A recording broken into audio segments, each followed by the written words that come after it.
Hello. So first of all, before I start talking, this is like the fourth time that I've recorded this video. I may unintentionally gloss over some things just because I've said it so many times at this point. So if there's anything that is still you're like not really sure about after watching this, obviously please just let me know. I'm literally fighting for my life right now. So, anyway, I just wanted to kind of briefly go over your second data analysis report assignment thing. It will be pretty similar to your first one. The only difference between this one and your first one is that in this one you have to pick a test and run a test, versus in the first one you were just giving me descriptive information about a variable. By and large, your requirements here are pretty much the same, and you can look at them all here. You're using the exact same data set, and you'll be pairing your results with a UN, one of the UN goals. So you might be wondering, why are we using this old data set? And it's because it's the one that came with your textbook, and I'm required to use this textbook, so we're going to use the data set that they gave me for the required assignment. That is how I decided that, because I know that the UN goals are obviously significantly newer. So having said that, I do want to say, when you're talking about your like limitations and things like that, in your discussion, the data set being old that doesn't count. Just assume that date is not real. Things that you can talk about are things such as, for example, and you can use this, for example, the GSS is obviously conducted every single year, but it is a paper survey that people literally walk around with, and they go door to door and ask people, like, hey, can you take this survey? So in order to be someone that is selected as a respondent for this survey, you have to be home in the middle of the day and then also have like 2 hours to do this massive survey about like whatever. Because the data set that we get is a very small selection of the actual like survey. The survey itself is enormous, and it takes multiple hours to complete. So it's a specific kind of person that is able to take these surveys, and you might have noticed that in the average age being quite older, the average income being a little bit higher. These are certain types of people are able to take this survey, right? That is a limitation. The format in which questions are asked is a limitation that you could talk about. Things like that. You can look up common things and read a little bit about the GSS to talk about some of those things. But also, if you use the thing that I just explained, you need to include something else. You need to, you can't just do the thing that I told you and only that. Please use some of your brain cells as well. Keep your brain wrinkly. So I do want to mention that. Also for the references, you should be having, and I'll talk about where to find your references and stuff. I wasn't like super hard on it in the first one because I didn't talk about it, but I'm talking about it now, so I will be harder on it this time. So you should be connecting your results and the things that you're talking about to existing research. So you should be finding peer-reviewed articles, peer-reviewed research, and seeing it that's on a similar type of thing. You will not find the exact same analysis. You should find research and then say, like, okay, like they found, maybe boys do really good at math or something. I don't know. But my results said that boys do poorly in math. And then that's the discussion that you would have. And you would do that for two different two different pieces of research. So that's what you should be doing. You should have in-text citations, which there are examples of that in the example document, and then you'll list your references appropriately. Giving me a bullet point is not a reference style.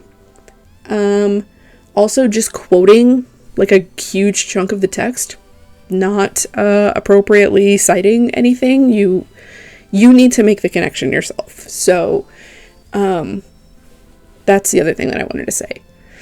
So, given all of that, I'm going to minimize this. These are your selections. So you have the t-test that we went over, and ANOVA. That falls in the difference category. If you are running either of these tests, what you're looking at is the average difference between different groups.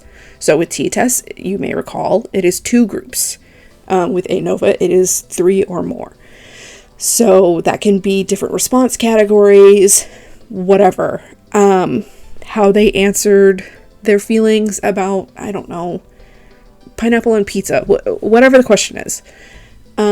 Those are those categories. The average age difference between people who like pineapple on pizza, like yes or no. Maybe people who like pineapple on pizza are younger on average, statistically younger on average than people who hate pineapple on pizza. Whatever it is, right? The other kind of option that you have is either in chi-square or regression, which looks at the association between an independent and dependent variable. Obviously, the dependent variable depends on something going on in the independent variable. Chi-square, you need 2 categorical variables, so anything that you can't calculate a mean for. Regression, you need 2 continuous variables. So this is your standard, XY graph line plot type of thing. So these are your options. You've already picked a variable in the very first assignment, right? Now you can change it. I'm not going to hold you to it. I'm not even going to check if you change. It doesn't matter to me. As long as the variables that you pick and that you're using to test are in some way related to whatever UN goal that you are also writing about. So if you're writing about, I don't know, there's like a life underwater category, and then you pick like education, like sex and education, and that's the thing that you test, and you try to tell me that like, well, there's on average, like females seem to obtain like higher levels of education, and if we have more education, then people will care about the environment more, and so that connects to life underwater. No, it needs to be directly related. I'll give you some examples. So keep that in mind. Pretty much everybody picked one descriptive variable that was pretty much right on the money for your UN goal. So the only thing that you need to do now is pick something to test alongside it. So it should be logical, and you shouldn't need to make any kind of Olympic reaches to explain why it's related to what it is that you're testing, or why it might have an outcome on what you're testing. So the example that I'm going to give you is honestly probably a little bit more involved, and by a little bit more involved, I mean a bit more involved than what I'm asking you to do. This is from my dissertation, but it is the same idea. It is the exact same idea as what you're doing. So what I've done here is I have different categories of independent variables. And you can see, you can also pause this and read, but I talk about how various economic factors influence different parts of the environment, because that's what I was testing. And you can see I have different economic variables here, right? I have GDP, I have exports, I have FDI. These are all economic variables. So here, I talk about that, right? And And it's also, you don't have, again, you're not going to be citing like every single piece of research. I'm not asking you to do that. I don't want you to do that. If you have a string citation that's like 5 authors long, like, you've done something wrong. I don't want you to do that. But the types of connections that are being made here are the things that I want you to think about when you're picking what it is that you're trying to test. So this is obviously, I did a multivariate regression, which is a very simple way of putting it. But, you know, wealthier nations are able to export environmental harms to other nations.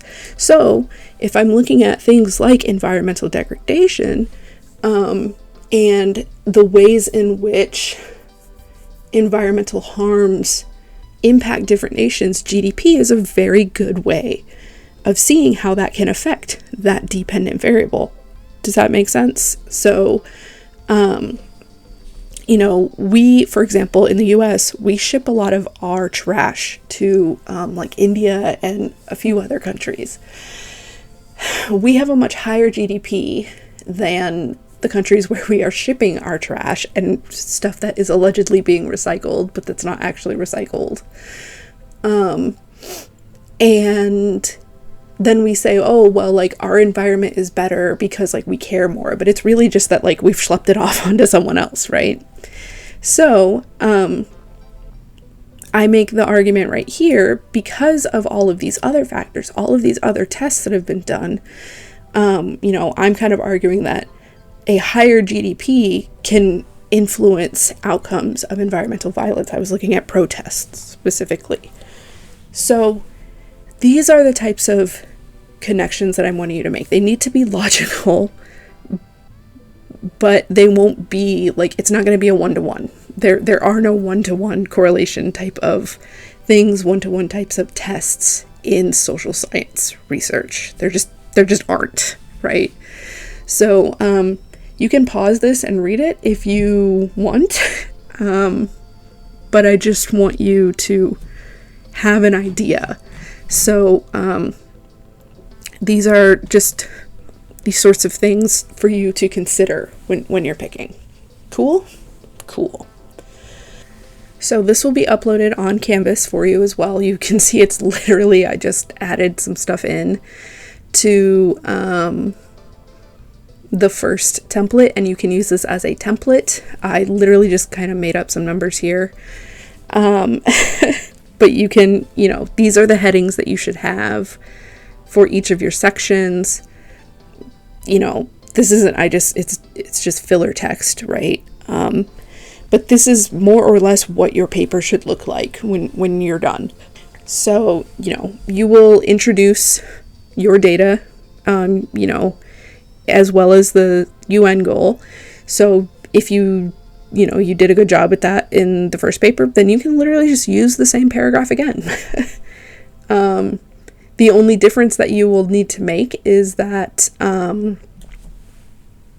actually, no, you don't need to make a change at all, because here you're just talking about the data in general. So you would say, you use survey data from the General Social Survey. That's what GSS stands for.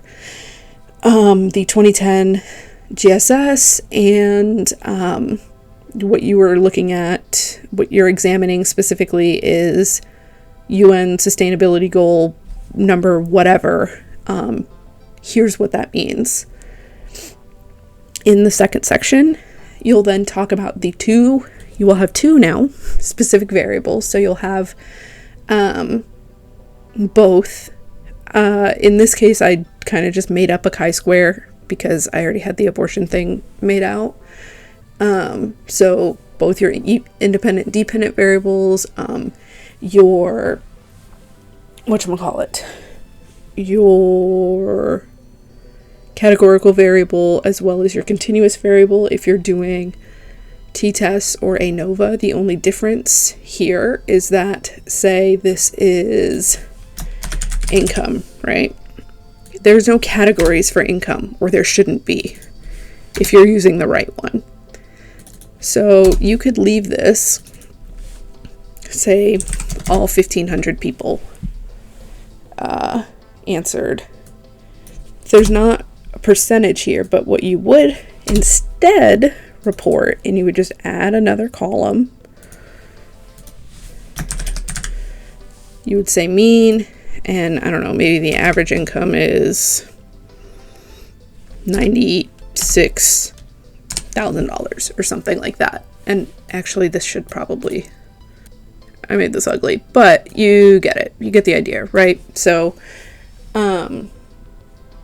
part of what your grade is reporting the correct types of information, the correct measures of central tendency, based on the levels of measurement of the variables that you've chosen. So if you have a continuous variable, you shouldn't be giving me categories because there aren't categories, right? You should be giving me things like mean and median.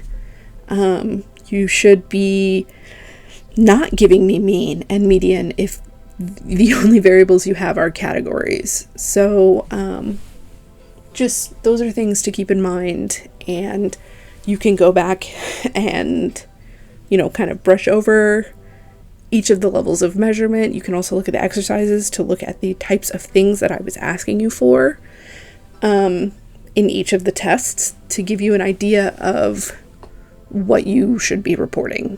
So there's that. The other thing that you need to do is include both your null and research hypothesis. Again, brush up over that in your textbook. And you can refer to any of the exercises. You can ask me if you're confused. Again, the important thing, I think I said this in one of the videos, exercise 6 maybe. The important thing in both of these hypotheses is to be precise in your wording. So that is, again, that's part of your grade.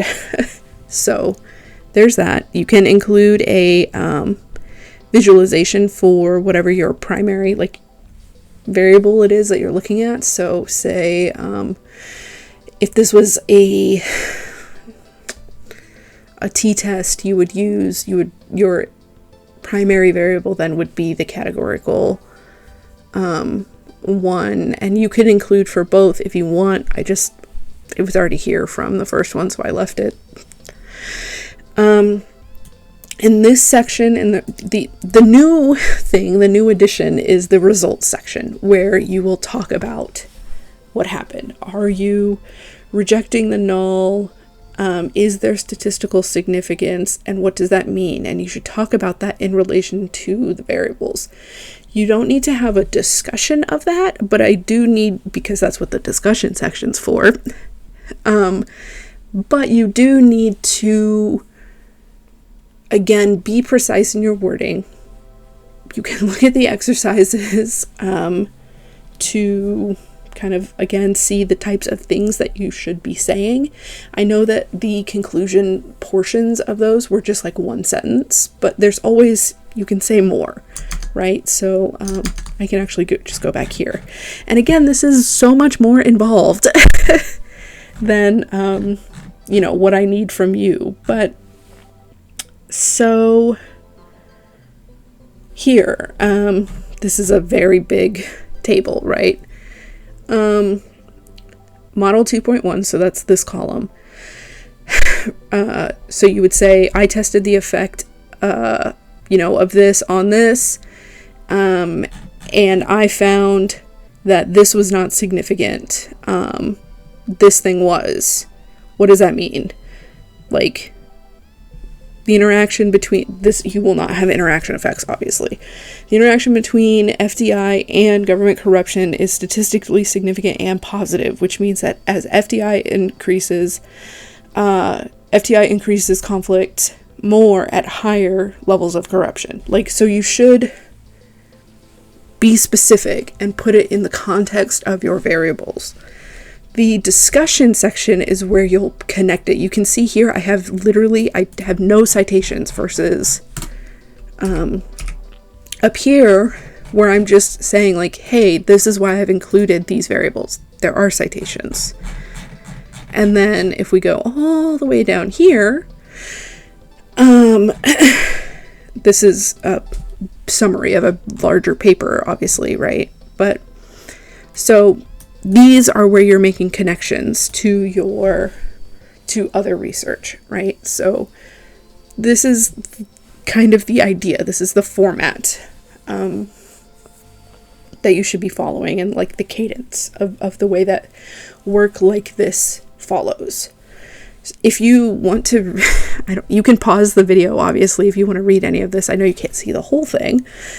But if you have any questions about that, please let me know, because I started out doing little baby, I think the very first paper I looked at was for my quant methods class in undergrad, which was honestly not that long ago. The test that I did was between ethnicity and feelings about religion. So that's what I wrote my paper on.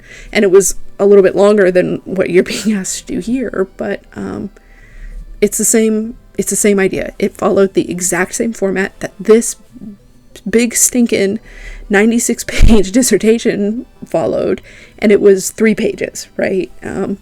So it's the exact same thing, okay?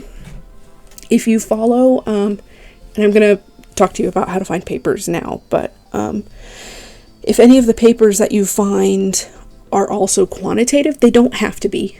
But if they are quantitative, you will see this exact same sort of format in those papers as well. So if you're kind of like not really sure like what sorts of things to talk about in what sections, obviously any of the research that you find will be way more involved than what it is you're doing, but you can see the sorts of things that they talk about in a given section, and you can kind of mimic that. And honestly, that helps you, for me, that helped me learn.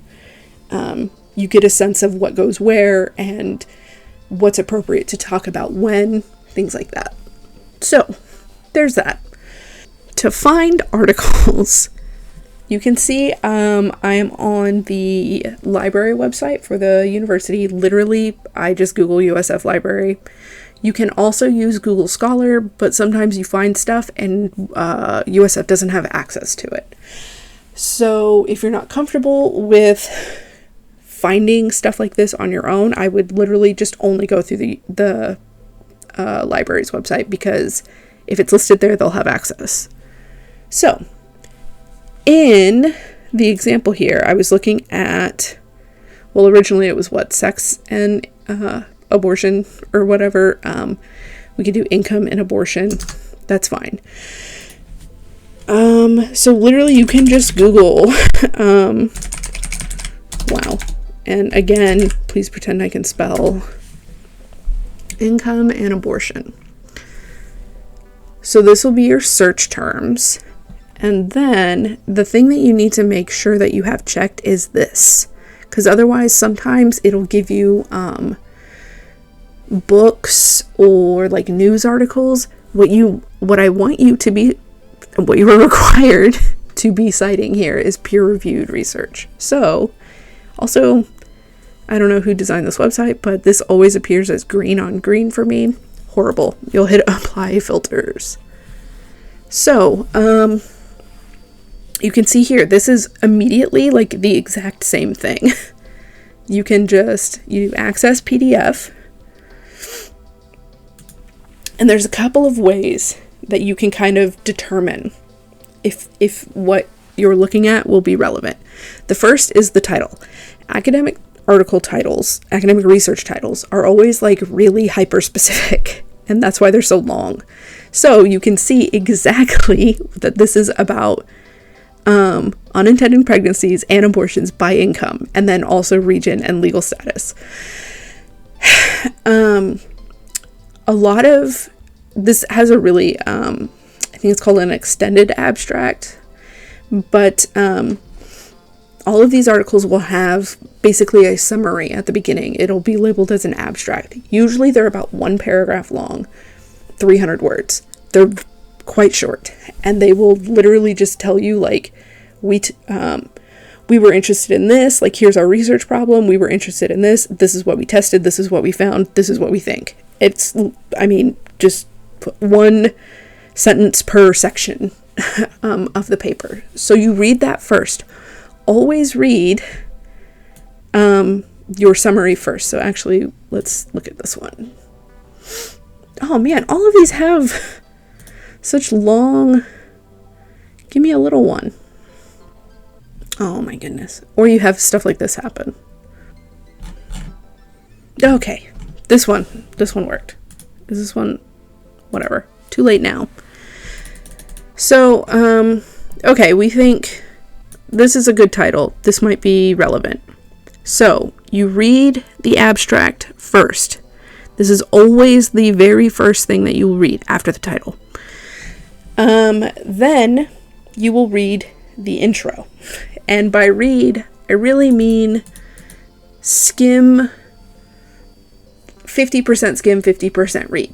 Because these are often really long. They're really complicated. And they will use a lot of words sometimes, even when it's the exact topic that you are researching, that they will say things sometimes and you will have no idea what they're talking about. Skim it. So, intro. And then I think they do this a little bit weird. So I'm going to switch to this one. Intro. You can see they talk about like theory. You don't need that. That's not relevant to you. What you are interested in is what they found. So this one doesn't have, or doesn't, sorry that my mouse is so long. So then you go to your results section. And again, just skim this. Sometimes they will tell you like overall, like, you know, this whole thing was significant, and then they'll break it down. Sometimes they will break it down and then summarize. Just try to eke out, you know, what it is that they've done. The next thing that you will read is the like discussion or conclusion section. So that puts it in the context of the research question that they introduced that you already read at the very beginning, and you have the results. And that's honestly, for your purposes, that's all you really need to read. The rest of it is, you know, background information. They'll do, none of these have literature reviews, but you'll find that a lot of them have like a theoretical framework section. They'll have, oh, it's because of the method of this theoretical framework. This is basically it's called a literature review, where they talk about all the research in this specific area on this specific thing that's been done, and like what they found, yada yada yada. And you kind of marry all of that together, and then you bring to the table like, and here's why we're doing our study. That's not really relevant to you. If in the future you are like really struggling to find sources, though, this is a good place to find them. You will find something and you're like, wow, this is perfect. This is exactly what I have to write my paper about. And then you finally, you know, you spent like an hour looking for a source, just one, and you need 10 or something like that for your paper. Look here. This is where you will find them. So, but you don't need to do that for this paper. That's just a future you problem. So, anyway, this will be in the module. And, yeah, please let me know if you have any questions, or if you want me to look at anything. I'm happy to skim over. I'm not going to like grade it for you, but beforehand, but I am happy to skim anything if you get it to me by like Wednesday night. I'll look it over and let you know if like you've totally bombed or not. But it's, chances are, if you're emailing me and asking about that, you're probably fine. So yeah, it is due on the 2nd, because that's, I think, the last day of the semester technically, and then the final will start. So that's what you have ahead of you. Again, please let me know if you have questions, but again, this is by and large what you did on the first one. You just have to add in a single line to your table and a small little section. So cool. Oh, and then you'll have your references at the end. And then these are examples of in-text citations. If you don't know how to, like, which whatchamacallit, like what style to follow. I think I don't remember what I wrote specifically, but you can use APA, you can use ASA. Literally they will just have the whole like formatting like thing here. So, like, how do I list references? They break it down. So if you ever need anything for a specific style, like, and you've never written with it, like, one time I had one class that required me to use Chicago Manual. That was it, because I've never before and never since have I written Chicago Manual paper. So these are references. You can do ASA as well. You can see here, this is the ASA style for in-text citations, how to, list a page number, for quotes, how to list multiple authors, whatever. So that's that. Again, email me if you have any questions. Bye.